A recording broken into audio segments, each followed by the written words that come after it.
কি বানাচ্ছো? আরে সাজের পিঠা বানাচ্ছি। কি করছো এখন? পৌষ মাসের সাজের পিঠা খেতে হয়। তাই? হ্যাঁ। এটা এটা কি করলে?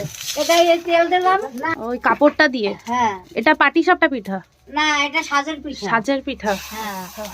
এই যে তেল দিলাম। এই গুড়িটা কি কি দিয়ে বানিয়েছে? এটার মধ্যে কি কি এটা আছে? চালের গুঁড়ো, তারপরে এই একটু সুজি দিছি, একটু ময়দা দিয়েছি, তারপরে তোমার নুন দিছি, তারপরে জল দিয়ে খুব মাখতে হয়েছে, ফাটিয়ে তারপরে ফাটিয়ে তারপরে জল দিয়ে পাতলা করে তখন এই পিঠাটা তৈরি করতে আছে। আচ্ছা, এই যে হয়েছে আগের ব্যাচের গুলো ঢেকে দেবে এটা দিয়ে? এখন ঢেকে দেবো।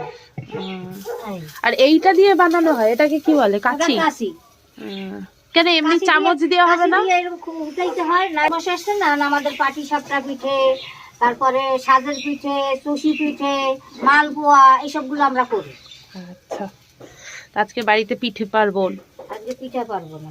ভিডিওটা ভালো লাগলে লাইক কমেন্ট শেয়ার সাবস্ক্রাইব করো। আর এই ধরনের ভিডিও তোমাদের ভালো লাগলে সেটা আমাকে কমেন্টে জানিও। আর তোমরাও এই পৌষ মাসে অনেক পিঠে খাও।